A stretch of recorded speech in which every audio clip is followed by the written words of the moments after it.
Have you ever wondered how one decision can alter the course of millions of lives? Today, we're delving into a monumental event in history, the Partition of India, a decision that forever changed the lives of millions. It's a story of division and displacement, of pain and perseverance. It's a story that shaped the India and Pakistan we know today. So let's take a deep breath and journey back to the year 1947, when the fate of millions was sealed. It all began in the early 1940s, when the idea of a separate nation was merely a whisper. In those years, the Indian subcontinent was a simmering pot of diverse ethnicities, religions and cultures, all under the umbrella of the British Raj.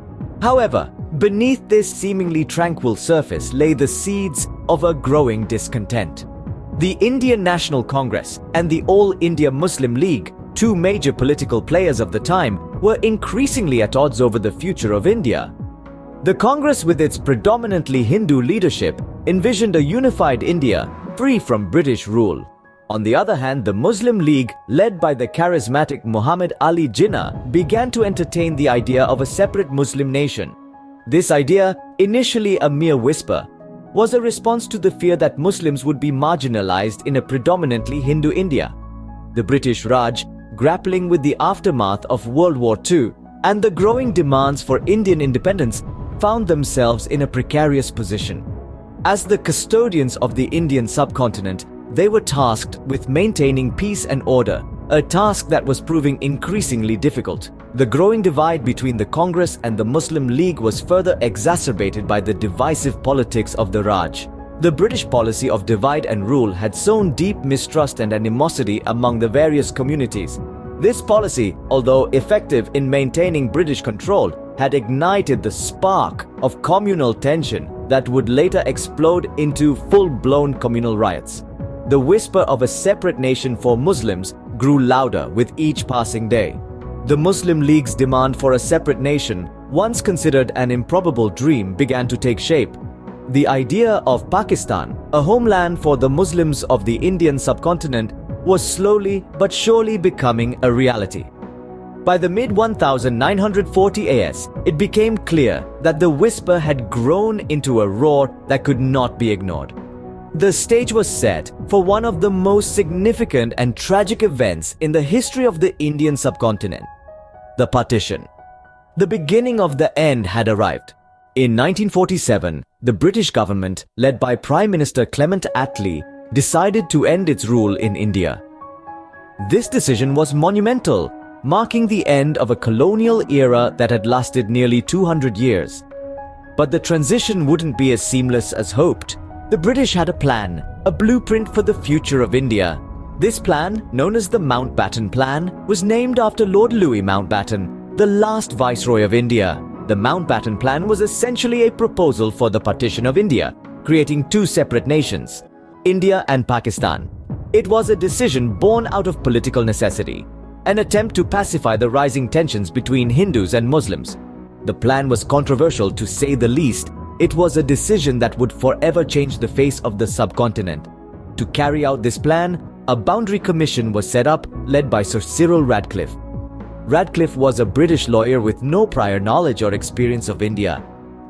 He was given the daunting task of drawing the borders that would divide India. The provinces of Punjab and Bengal were the ones most significantly affected by these divisions. These were regions with mixed populations, where communities of Hindus, Muslims and Sikhs had coexisted for centuries. Radcliffe's borders, drawn in haste and under immense pressure, were arbitrary and imperfect. There were errors, oversights and many disputed territories. The result was a division that seemed to disregard the deep-rooted cultural and communal ties that had existed for centuries. The decision to partition India was not without its critics. Many believed it was a hurried and poorly thought-out solution to a complex problem. But the wheels of history had been set in motion. Despite the controversy and the chaos it would cause, the decision was made. And so, on the stroke of midnight on August 15, 1947, two nations were born. The birth of these nations was marked by joy and hope, but also by confusion, fear, and uncertainty. A new era had begun, and with it came a whole new set of challenges and consequences. The birth of these two nations marked the beginning of one of the largest mass migrations in history. As the lines of division were etched, people found themselves on the wrong side of the newly drawn borders. An exodus began, a massive human tide flowing both ways. Hindus and Sikhs from the newly formed Pakistan moved towards India, while Muslims from India sought refuge in Pakistan. The journey was fraught with confusion and fear. People packed their lives into bullock carts, suitcases, or simply what they could carry. They left behind homes, loved ones, memories, a life that once was. But the migration was not a peaceful affair. It was marked by violence and bloodshed.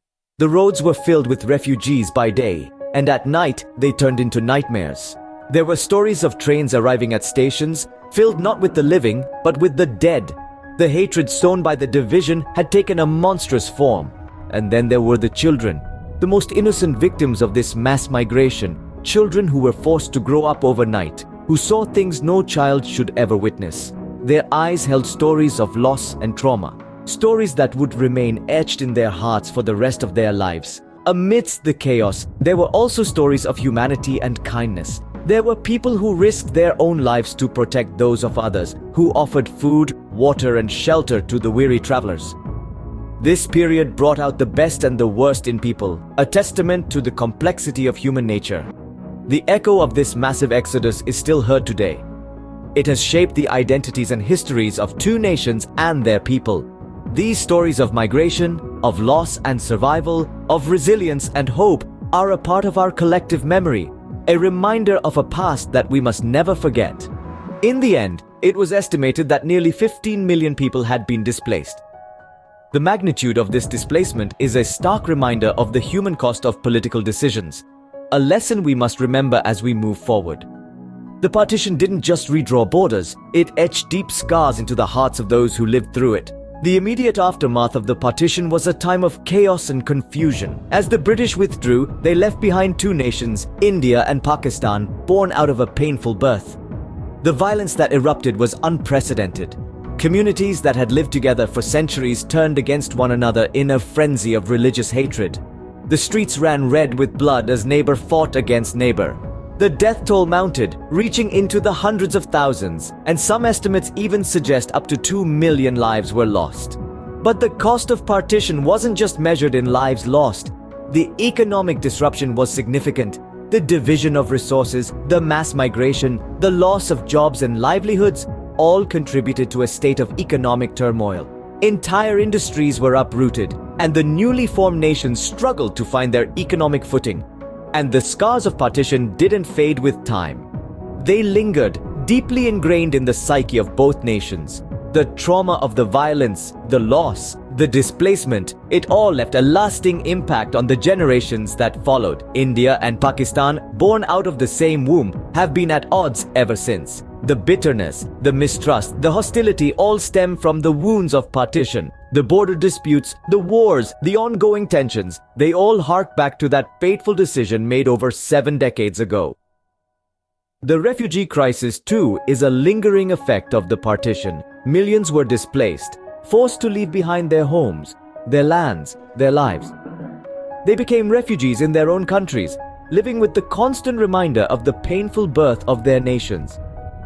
The Partition of India wasn't just a political event, it was a human tragedy, a tale of broken homes, shattered dreams, and lost identities. The tragic consequences of the partition are still felt today, over 7 decades later. The Partition of India is a chapter in history that is both tragic and transformative. It marked the end of British colonial rule and the birth of two new nations, India and Pakistan. However, it also carried a heavy cost, millions of lives lost, countless displaced, and a legacy of hostility and suspicion that persists to this day.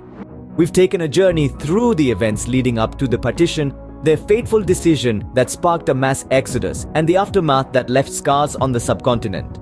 The partition was not just about borders drawn on a map, it was about lives irrevocably changed, communities torn apart, and cultures uprooted. Today, the echoes of the partition continue to reverberate in the relationship between India and Pakistan.